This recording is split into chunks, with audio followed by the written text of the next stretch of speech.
Bonjour à toutes et à tous, j'espère que vous allez bien et que vous avez passé un bon week-end. Nous sommes le lundi 18 janvier 2021 et on se retrouve pour une nouvelle semaine qui je pense va être chargée.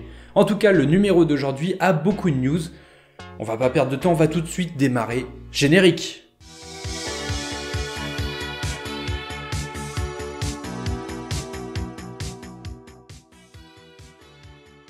On commence l'actu de la semaine avec l'acteur-réalisateur Ben Affleck qui s'est entretenu au micro du magazine Hollywood Reporter et qui nous a fait part de sa vision quant à l'avenir de l'industrie cinématographique, avenir qui pour lui est plutôt pessimiste. Selon lui, le Covid va tellement impacter le cinéma dans ces prochaines années que ce seront pas moins de 20 films qui sortiront tous les ans, et dans ces 20 films on comptera une quinzaine de blockbusters, de films de super-héros en tout genre. Il est plutôt pessimiste quant à l'avenir du cinéma et on peut pas lui enlever ça. C'est vrai qu'au regard du Covid, les productions qui sont majoritairement lancées et qui sont distribuées dans les salles, ce sont des films à gros budget, plus enclins à amener beaucoup de spectateurs que les productions plus indépendantes. Il en a aussi profité pour revenir sur le rôle de Batman qu'il a tenu ces dernières années, en expliquant que s'il avait accepté d'endosser la carrure du super-héros, c'est pas pour sa gloire personnelle, mais pour celle de son fils. Il voulait à tout prix que son fils ait un rôle dans lequel identifier son père et qu'il soit fier de lui. Alors vous qui regardez cette vidéo, que pensez-vous de la vision de Ben Affleck concernant l'industrie ? Personnellement, je pense qu'elle n'est pas tant éloignée que ça de la réalité, même si dire qu'il n'y aura que seulement 20 films par an, c'est quand même très pessimiste. Et aussi, que pensez-vous de la prestation de Ben Affleck en tant que Batman ? Ça m'intéresse, dites-le moi en commentaire.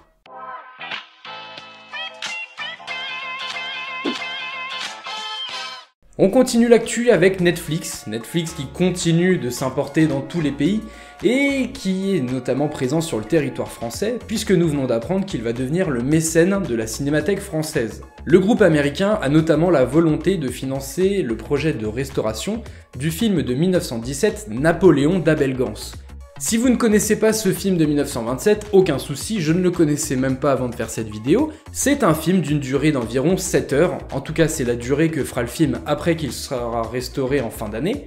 Et c'est un film à l'époque qui était d'une grande ampleur. C'était un film historique, c'était l'équivalent d'un blockbuster d'aujourd'hui. Et il a amené beaucoup de choses pour le cinéma, notamment des techniques modernes et dans l'action, des nouvelles façons de réaliser. Tous les apports cinématographiques qu'ont eu ce film de 1927 ont contribué à en faire un chef-d'œuvre historique. Si comme moi vous êtes impatient de voir le résultat final, il ne nous reste plus que quelques mois à attendre. Et puisqu'on parle de Napoléon, penchons-nous quelques mois en arrière lorsque je vous parlais du prochain film de Ridley Scott, Kid Bag, qui reviendra sur Napoléon et qui sera incarné par Joaquin Phoenix. Nous avons appris récemment que le film sortirait directement en streaming sur la plateforme de vidéo Apple TV+.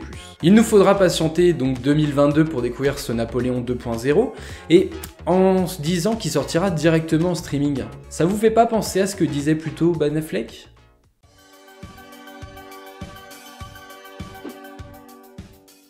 On continue avec les plateformes de streaming puisque là on va parler d'HBO Max, la plateforme de Warner Bros. Ils viennent de mettre en ligne un court teaser d'une trentaine de secondes dans lequel on peut voir furtivement quelques-uns de leurs nouveaux projets, à savoir Tom et Jerry, Suicide Squad, Mortal Kombat, Space Jam 2 et bien d'autres. Les films montrés dans ce teaser seront des films qui sortiront à la fois aux États-Unis en salle, mais en simultané sur la plateforme HBO Max. Ça veut dire que pour les abonnés, pas besoin de se rendre en salle, ils pourront le découvrir depuis leur canapé. Nous, les Français, nous ne savons pas encore quand nous aurons cette plateforme à disposition. Je vous tiendrai au courant dès que j'aurai plus d'infos, mais ça devrait pas tarder, étant donné que cette année, tous les films de la Warner sortiront à la fois en salle et en streaming. Wow. Le chiffre du jour est situé entre 6 et 8, allez je vous laisse deviner, assez dur hein, franchement c'est compliqué. Et bravo, c'est le chiffre 7, ah c'était... sacré calcul, hein. Ce chiffre 7, c'est le nombre de mois de tournage que va nécessiter la production du prochain film de Martin Scorsese, Killers of the Flower Moon. Ce film racontera l'histoire vraie du massacre de plusieurs membres d'une tribu indienne après la découverte de pétrole sur leur terre dans les années 20. Le film sera une adaptation du livre éponyme de David Grann et devrait sortir pour 2022.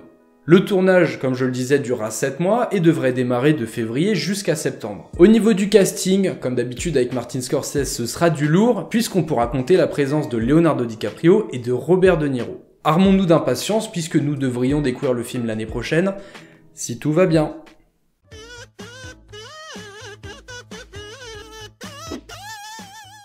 Le buzz du jour nous vient du prochain film Netflix qui sortira le 5 février sur la plateforme, Malcolm et Marie.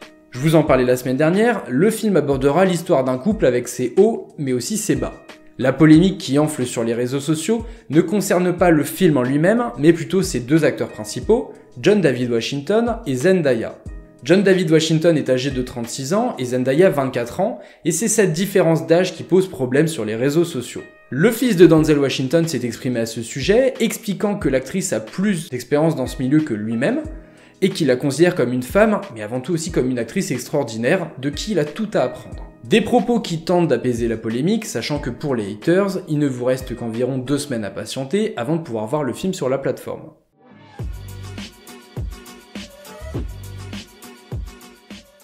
Nicolas Cage me manque. À vous aussi ? Eh ben ça tombe bien parce que j'ai les premières images de son nouveau film, Willy's Wonderland, et ça promet d'être déjanté. Le film sortira le 12 février prochain aux États-Unis directement en vidéo à la demande, et nous n'avons toujours pas de date de sortie, mais le film promet du lourd. C'est l'histoire d'un gardien qui travaille dans un parc d'attractions, et une nuit, tous les animatronics du parc se mettent à vivre, et il doit à tout prix s'échapper et rester vivant. Rien que l'histoire est complètement folle, ça a l'air complètement déjanté et même un petit peu trash au vu de la bande-annonce. J'ai hâte de voir le résultat, et ça nous permettra de patienter jusqu'au prochain projet de Nicolas Cage.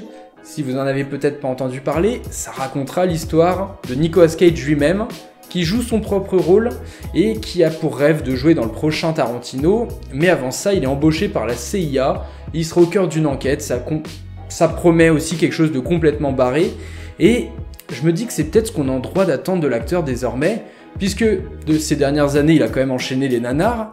L'autodérision, ça fait pas de mal et ça peut être l'occasion de rebooster la carrière de l'acteur. On verra ça, on verra le résultat prochainement. J'en serai.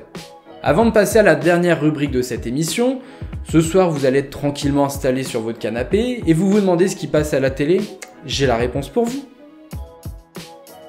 Alors ce soir, je vais vous demander de patienter un petit peu puisque le film que je vous propose sera diffusé à 22h50 sur W9, c'est Deadpool.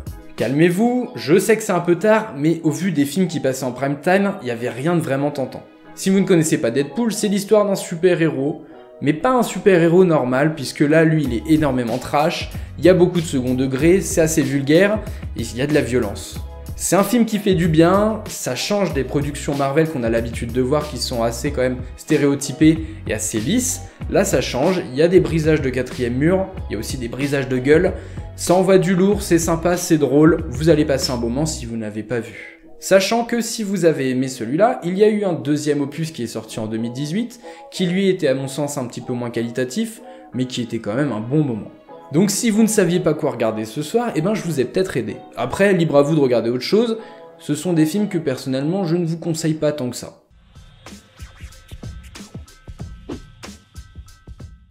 On se quitte sur les images du prochain film avec Rosamund Pike, I Care a Lot, qui sortira lui aussi sur Netflix. Vous avez vu combien de fois j'ai prononcé le mot Netflix dans cette émission aujourd'hui ? Si j'avais dû boire un shot à chaque fois, j'aurais pas pu terminer la chronique. I Care a Lot sortira le 19 février sur nos écrans de télé et racontera l'histoire d'une arnaqueuse qui tente de voler un client qui n'est pas qui elle croit, et la situation va vite se retourner contre elle avec des enchaînements, des péripéties et de l'action. Le film sera une comédie dans laquelle on retrouvera aussi l'acteur Peter Dinklage en plus de Rosamund Pike. Rosamund Pike qui au vu de la bande-annonce me fait penser légèrement à son personnage dans Gone Girl avec son grain de folie et de malice. Et je dois dire que pour une production Netflix, la bande-annonce me donne envie. C'est un film que j'attends et peut-être que ce sera l'occasion d'en faire une petite critique sur la chaîne. Rien n'est fait, je ne vous promets rien mais on sait jamais. Et voilà, l'émission du jour qui entame cette nouvelle semaine est terminée. J'espère que ça vous a plu. Comme d'habitude, likez, partagez, abonnez-vous si c'est pas déjà fait. Ça me fera super plaisir, ça vous le savez, mais j'ai plus besoin de vous le dire, de toute façon vous le faites de vous-même. Je vous dis à demain, passez une bonne journée, bon courage à vous si vous bossez, et puis bonne journée. See you next time.